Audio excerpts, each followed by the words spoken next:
Youth Weekly, Euthanizing News. Hello there, you're welcome to another edition of Youth Weekly on Youth TV Africa. Here we bring you the news making the headlines during the week in the language and perspective of young people. My name is Success Ekpenyong. And my name is Sandra Ikeri. You're welcome to the program. Here are some of the interesting issues that made headlines in the course of the week. Nigeria in trying moments, President Jonathan. On May Day, labor leaders seek better welfare. ASUU begins strike in University of Abuja. 39 million Nigerians are jobless, says FG. We can't register your party, INEC tells APC. Nigerians' biggest challenge is corruption, Sariki. Nigerians invested 780 billion naira in aircraft acquisition over 6 years. Senate proposes 6-year single term for president, governors. And on the sports scene, FIFA Under-17 World, ex-Ghana FA boss asks FIFA to ban Nigeria for age cheating. I will contest presidential election again in 2015, Buhari. These are some of the news making the headlines during the week. Join us in our discussion segment as we take on some of these issues.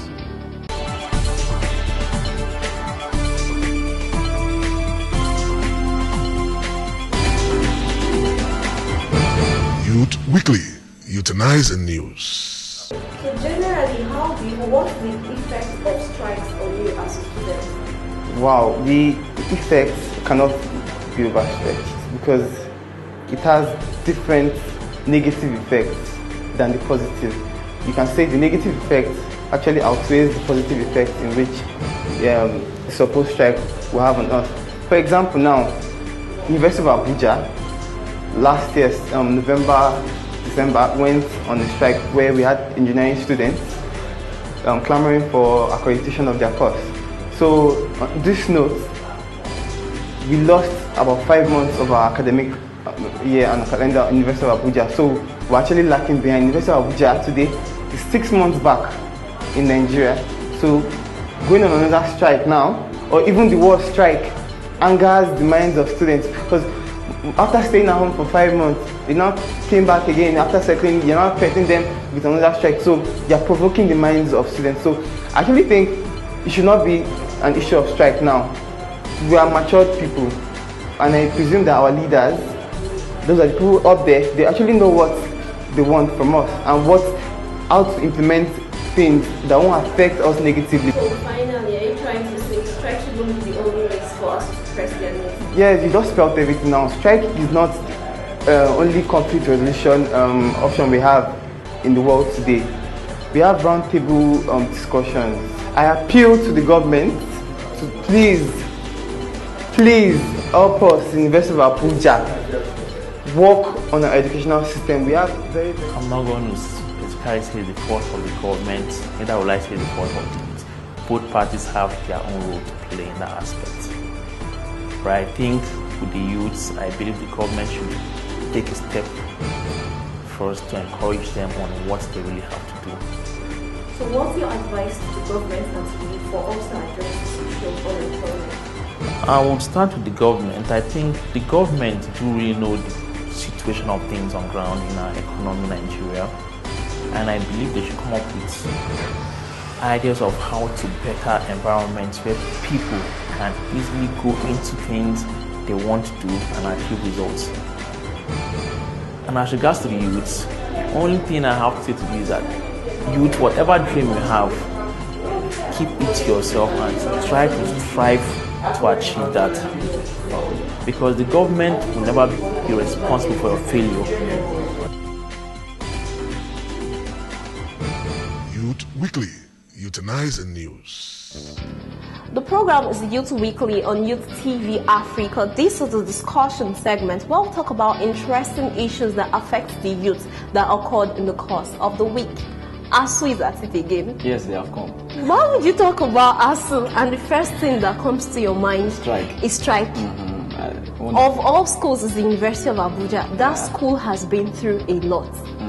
And the problem is when you have issues like this between the ASUU and the federal government, the students are the people who feel the impact of this the most. That's right. because as the saying goes, when two elephant fights, it's the ground that why would they use strike as the only medium for them to press their demands? I feel it's really unfair. Yes, and it's sad that this is University of Abuja again. Honestly. After all they've been through, this school has suffered through issues in the past around their accreditation, dilapidated structure, which is common to every other university in the country. And stuff like that. And now they are here again.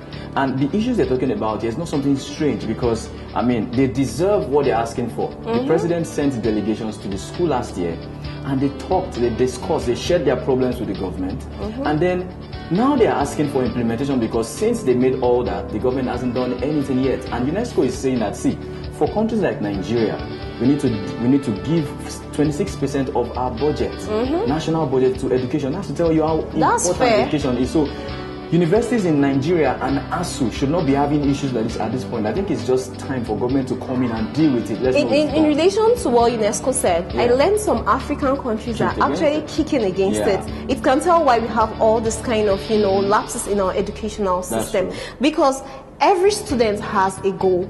Every youth has a goal. If I enter university and I expect to use, just 4 years in university, university, is just a phase of my life. That's true. And I'm supposed to study for just 4 years, and I get to spend 10 years. And then at the end of the day, I have to come and face NYSC. And NYSC tells you if you are above the age of 30, you cannot serve. That's true. People begin to falsify their age. It's that line and all that. So I feel this issue really needs to be tackled. I feel I want to tell ASUU, find another means of pressing your demands. Strike should be the last resort, please. Yes, and we want to applaud the government too. There was this time a few years back that the ASUU were the issue in the country. And government actually, met most of their demands. They increased their welfare, the age retirement issue and all of that. So I feel because these days nobody respects strike. When you just hear, ASUU wants to go on strike, you start packing your load before your stuff before they actually go on strike. It's really unfair. Yeah. Another issue Shopee? Shopee I can't wait for Shopee. Actually, the Minister of Finance, Konjo-Iweala, actually, broke the ice. During the week, during the Shopee program, Graduate Internship Scheme. Yeah. She said that 23.9% of Nigerians are unemployed. That is a time bomb in the future. That is ranging about 39 to 40 million Nigerians. Seriously, you get what I'm talking about? And her figures came at the very right time, because most countries around the world are having serious unemployment issues, and then these figures she just said is one of the highest Nigeria has seen in recent time. Yeah, because she said, I'm very concerned about young people here, because she said annually we have about 1.8 million young people jobless in the marketplace in Nigeria, and of these people, between 250,000 to 300,000 are graduates. The nice thing about this project is that companies are beginning to indicate interest. Very good. Close to 2,000 companies. So are we talking like a public-private partnership? Exactly. Okay. Gradually they are coming in to work together with the government to cushion this problem we have. Over 1,900 companies indicated interest, and funny enough, 293 of them scaled through. That's very impressive. They are believing that by the end of the first phase, 50,000 up to 50,000 Nigerians or unemployed young people would have been engaged meaningfully. Okay. And it's interesting to know that over 84,000 graduates actually applied for this. Wow. And they took about 1.5, less than 1,500, people were taken in. So we're hoping that as small as this is, that consequently things will keep happening. Sure they would, because I've seen lots of changes. Because she actually promised to provide jobs for people, and she's actually living up to it. But my concern here is the issue of implementation and consistency, because that is the greatest challenge of these kind of policies in Nigeria. We operate a democratic system. Every 4 years we have a change in government. Each new government comes in with their new policies and all of that. causing a break in whatever was, in place before they came in. Now, I hope there are measures or, to take care of this kind of changes that has occurred, because over the years, implementation and continuity has been a problem. That is so true. But we are happy that this is happening in Nigeria, because this should not just be something about Nigeria. It should be the culture of Africa. Okay. Where we have a platform for young people to grow their capacity. Yes. This happened in Singapore. In Singapore, they brought in foreign investors to grow the capacity of the young Singaporeans. And over the years, we could see how these young people have been pushed into the system, and they are making things happen in their country. Wow. Most of the African countries didn't have that opportunity to be mentored properly before independence. As at 1957, countries like Nigeria, Ghana, and South Africa had 70% of the graduates in Africa.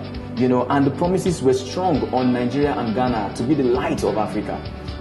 But you notice that South Africa, of the three, is the one really shining right now. Yes. Now, the reason is they didn't send the white people away or their colonial masters away. They were there to also support them. Now their economy is one of the strongest. Honestly. Countries like Kenya had less than 50 graduates during independence. Congo had less than 30. So this is something. I strongly feel Nigeria is getting there. With this kind of plans, we should be there. Yeah. Stay with us. The program is still Youth Weekly on Youth TV Africa. We'll be right back in the second phase of our discussion segment, where we'll have a guest in the house.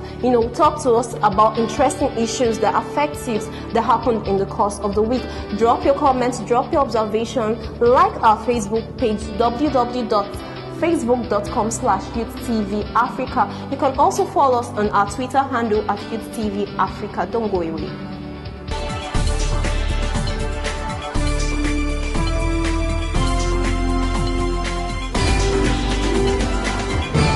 Youth Weekly, Euthanize in News. We are part of the solution. We bring you youth perspective on issues. We bring you youth perspective on issues. We have a story to tell. You're welcome back to the show. It's still Youth Weekly on Youth TV Africa. This segment is going to be very interesting because we have an interesting young person in the studio who will be helping us with one of our discussions, on the headlines. I will be talking about May Day, which was a celebration all over the world, and Nigeria wasn't an exception. Well, in Nigeria, the labor leaders actually are looking forward to better welfare, and today we'll be discussing this with Ruth. Ruth, thanks for coming. Yeah, Ruth, what can you say about the state of Nigerian, an average Nigerian worker? What can you say about their state? Well, an average Nigerian worker, people out there earning legitimate income, trying to survive with what they have doing, putting in their best with what they know they can do best, and coming out to cope with the situation of the economic of Nigeria. But, when we talk about this economic situation of Nigeria, we refer down to their accommodation, transportations, and the rest of them. So they are really trying with the work they are doing, waking up in the morning, make sure that they are doing their best. They know they could do to earn a living in order to cope with this situation. Actually, everything you just said, I can call Nigerians good people. Yeah, they are really good because we are trying to make our legitimate income from whatever we have. Unlike people saying that Nigerians are, bad people. Seriously, some people are working. When you come out in the morning, people are working. You come out, the entire street is filled. On the highway, there's serious traffic. It means Nigerians are eager to work. I'm so proud to be a Nigerian. Any day, anytime. Now, I want to ask a question, not to read directly, I just want to open it. Over the years, we are all young people. We know what our peers are saying. They are gradually tending towards government jobs. These days, if you meet an average Nigerian, he would prefer to work, in a federal parastatal. And I was beginning to wonder why. Like, why wouldn't you think of starting your own business? Or why wouldn't people prefer working with private firms? What was the reason for this? I think personally, it has to do with the job security. Yes. It's not the pay at the moment. Because you have the pensions and gratuity, like when you're done. After it's not done in the private sector. That's just the point. Like at the long run, you have your pension, like bulk of everything, paid your to job you. Is secured. Yes. No you have a good pension fund waiting for you to take care of everything. So I think maybe the private firms might want to start looking at that also. Looking at pension. Yes, like why easy for them to do? No, because it's not going to be difficult. Because if everything is possible, maybe they can, if they agree to work on that, they can come up with something better, and of which we to really help the youth. Yes. Well, I look forward to that day. Yes. But Ruth, no, we are Nigerians. We are growing. Everything is possible. It's just our power. If we really want to do it, we can do it. Okay. We can, sure. But Ruth, look at this. Look at this. Okay. Look at this. Look at this. We say young-blooded people are people that always make changes. Like they're always on fire. They always want to make things happen. But we notice that these young people, when they get into these federal government jobs, at the end of the day, that's the point. They don't make any difference. It's like they just join the crowd. We say department. Let's assume educational department now. We expect that when new people come in, there should be some shake, some vibration, but we don't feel it. Actually, you can't really blame the young people for doing that. Maybe it's because of the situation that is guiding them in the work they have to do. Very important. Yeah, because they strive to enter the office there. They can't just do things on their own. Yeah. They have to follow procedure. Like bureaucratic process is too much long. Seriously, like you have this laid down procedure. This is the way things are done here. And you have to do it that way. If not, you are fired. Yeah, imagine somebody threatening you that just are there working, and you know how long it took you to get the job.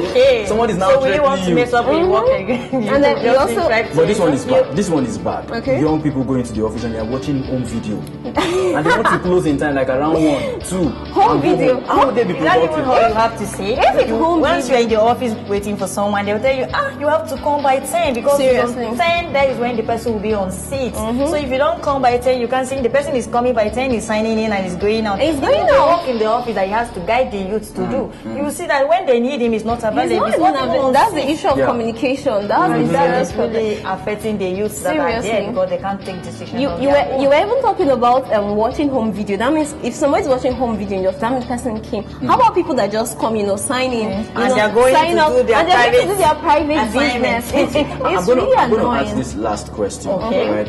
I need input from you guys. Okay, what can we tell the young people, and what can we tell the government?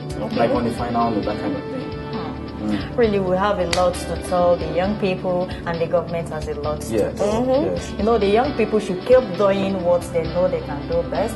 Let them keep doing their best because we are striving to be there, and we must be there because we are the one that have to take over from this. It's our country. Yeah. We are already taking over. I pray so, and God is going to help us to take it over finally. Sandra, what do you think? I think because the government especially. The government is actually trying their best, although I have a question in mind. Their best? Did you say their best? No, not like their best, but they've tried over the years. Because I was going to ask, over the years recently, labor leaders have been asking for better welfare, and no doubt that's what we keep hearing. The government have been trying. You see their housing scheme, mass transportation, for most public workers, and all of that. It's a good development, but I still wonder why till 2013, labor leaders are still asking for better welfare. It's got me thinking, and I just came to one conclusion, that the impact that the government is trying to make is being swallowed up by the economy, because you have our inflation rate on the increase, you have high unemployment. So when you have all this, you have high dependency ratio. And even when they increase the welfare, all these things still affect. They don't drain it up, so you don't feel the impact. So at the end of the day, you don't get to see, increased productivity. Yes. But on the other hand, you want to ask, like, okay, government keeps doing this. What are the people doing? So I want to say we should increase our productivity while government tries to, improve on welfare packages. So there'll be balance. I know right there you want to say something about what is happening right now in our workforce. Please just go straight to our Facebook page, www.facebook.com/YouthTVAfrica, or you could follow us on Twitter @YouthTVAfrica. Make your comments on all the issues we've talked about today. Let us know what you're saying. But I wanted to tell every young person out there, see, this nation is ours. We have this time and space to impact our country. So don't get mixed up in the crowd or whatever is happening. Just like every other country, see, wake up and let's make Nigeria a great and better place. I'm looking forward to have you next time on the show. Thank you. My name is Success Ekpenyong.